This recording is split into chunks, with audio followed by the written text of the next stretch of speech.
So this happened a few days ago. Salvator Mundi, the only known Leonardo da Vinci painting in private ownership, was sold at auction for a mind-numbing $400 million, plus the auction fees, which took it to more like $450. Before the sale, people had been predicting a $100 million sale price, which is already an enormous amount, if nowhere near the $250 million record. The painting that held that $250 million record was The Card Players by Paul Cézanne, a lovely post-impressionist oil depicting two people who are far too smart to spend $250 million on a painting. Now, it goes without saying that $450 million is a lot of money. As I record this, with that you could buy 2,250 Lamborghinis, a fleet of 13 Apache helicopters, or 60,435 Bitcoin. Though by the time you watch this video, it'll probably either be 7 Bitcoin or 52 million, depending on which way the swing has gone today. But what makes this sale interesting is not just the amount of money, though I admit finding out what kind of private army I could buy for that did keep me entertained for far longer than it should have done. Turns out with $450 million you can almost certainly conquer Luxembourg. What makes it interesting is what it says about how we value things. Because a lot of people think that value is inherently tied up in the physical attributes of the object. That's why to increase the value of their software they add more features, to increase the value of their information they add more of it.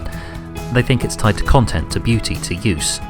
But as we can see from looking at the history of this painting, that's not always accurate. This painting was, to use the art world's phrase, rediscovered in 2011. That doesn't mean it was lost, everyone knew full well where it was. It was on record as having been sold in Sotheby's in 1958 for the somewhat less ridiculous amount of £45. It then turns up again in 2005, purchased by a US consortium for $10,000. Still more than I paid for a painting, but notably less than $450 million. But what changed between 2005 and 2017 that caused this huge price jump? Because back in 2005, it was still the same painting. It would look just the same hung on a wall then as it does now. It was the same work, the same brushstrokes. It was even well acknowledged that it was very old. It was always accepted that this painting was created around 1500. The difference is that, in 2005, it was believed to be by Giovanni Antonio Boltraffio, a student of Leonardo rather than by Leonardo himself. Now, this doesn't mean they thought it was a fake, it's just that it was done by another artist who had studied Leonardo and was done in Leonardo's style. Then, in 2011, this guy comes into the picture. Martin Kemp, an expert on Leonardo paintings. He examined it and declared it was actually the real deal. This was a painting by the one and only Leonardo da Vinci.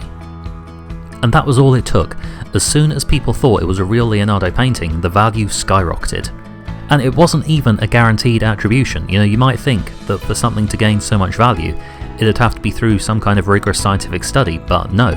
Martin himself said, it had that kind of presence that Leonardo's have, that uncanny strangeness that the later Leonardo paintings manifest.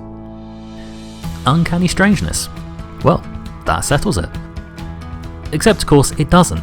And indeed, other art scholars have said they're not convinced it's a genuine Leonardo, but it doesn't matter. Because general opinion has shifted, and right now the world believes this is a Leonardo da Vinci painting, even if it can't ever be proved. And that's the difference between $10,000 and $450 million. It's not the quality of the work is the same as it's always been. It's about who did that work in the first place. Pablo Picasso used the same trick later in his life. He'd go to restaurants and rather than leave a tip, he'd draw a sketch on the back of the receipt and sign it, in the process making some waiters and waitresses really rather rich. Now, the sketch itself didn't matter, it wasn't about the art, it was about the signature. So the point with all this is that what we value is not always tangible. When you're known as an authority on a subject, you can charge far more for the same content and people will think it's worth it. Because what they really value won't be the content of your product, it'll be the fact it's got your name at the bottom of it. Now obviously this isn't a quick hack, you can't just manufacture authority overnight, it's something that needs to be built.